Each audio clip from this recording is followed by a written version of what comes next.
Afternoon friends, आज की class में हम लोग कवर करने वाले हैं नैरेशन। और यहाँ पर समझिएगा नैरेशन होता क्या है ना। नैरेशन को बोला जाता है, स्पीच भी बोलते हैं नैरेशन को। और क्या बोलते हैं बोलो? स्पीच भी बोला जाता है ना। अब ये नैरेशन या स्पीच दोनों एक ही टर्म है। इसका मतलब होता है एक प्रकार का ये स्टेटमेंट होता है। नैरेशन या स्पीच जो होता है एक प्रकार का ये क्या होता है?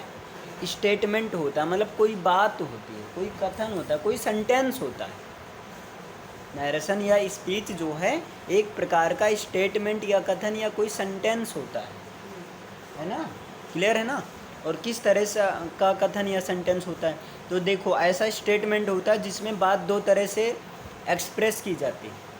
नैरेशन या स्पीच एक नॉर्मली एक स्टेटमेंट ही होता है जिसमें जो बात एक्सप्रेस की जाती है, एक तो एक्सप्रेस की जाती है एज इट इज, ऐसे समझ लो। एज इस तरह से एक एज इट इज एक्सप्रेस कर दी जाती है किसी बात को, और एक किसी बात को एज इट इज नहीं बल्कि उसे मतलब ऑन वर्ड, अपने शब्द में, अपने हिसाब से एक्सप्रेस किया जाता है उसको, है ना। उसको किस में एक्सप्रेस?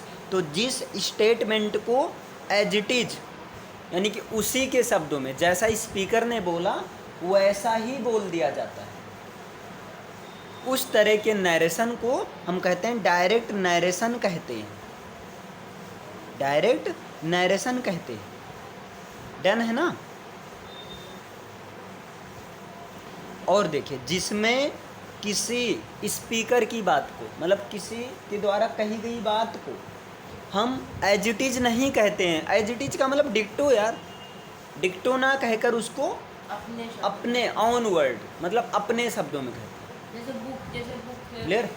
उसे अपने वर्ड में कहते हैं, अपने हिसाब से कहते हैं, लेकिन दोनों का मतलब एक ही रहता है। तो इसको कहते हैं इनडायरेक्ट नैरेशन कहते हैं। इसको क्या कहते हैं? इनडायरेक्ट नैरेशन कहते हैं। क्लियर? अच्छा, इनडायरेक्ट नैरेशन आया क्यों? इसलिए आया ताकि कन्फ्यूजन ना हो। जैसे मान लीजिए यहाँ पर कोई व्यक्ति है, रमेश है ना। रमेश ने कहा, रमेश सेड, रमेश ने कहा। क्लियर? रमेश ने कहा, या रमेश सेड टू मी, यहाँ कर देते हैं Ramesh said to me.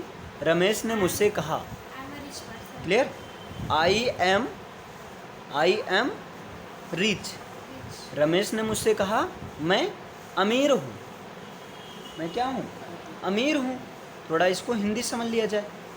Ramesh ने मुझसे कहा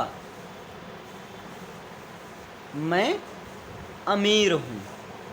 मैं अमीर हूँ। रमेश ने मुझसे कहा मैं अमीर हूँ। अब देखिए यहाँ कंडीशन क्या है? रमेश ने मुझसे कहा मैं अमीर हूँ। मान लो रमेश हमसे कहे, हम हैं रवि और रमेश हमसे कहे कि मैं अमीर हूँ, और जाकर हम किसी और से कह दूँ,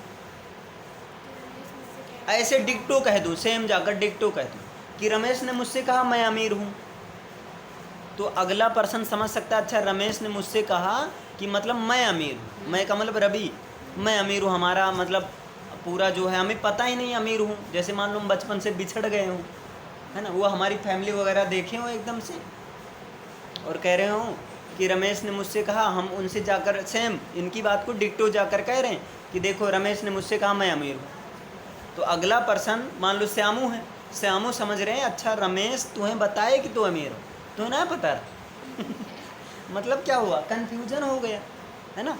तो इसलिए कन्फ्यूजन ना हो, कोई उसका अलग अर्थ ना निकाले, इसलिए आया इनडायरेक्ट नरेशन। अब इनडायरेक्ट नरेशन में क्या होता है? इनडायरेक्ट जब अपने हिसाब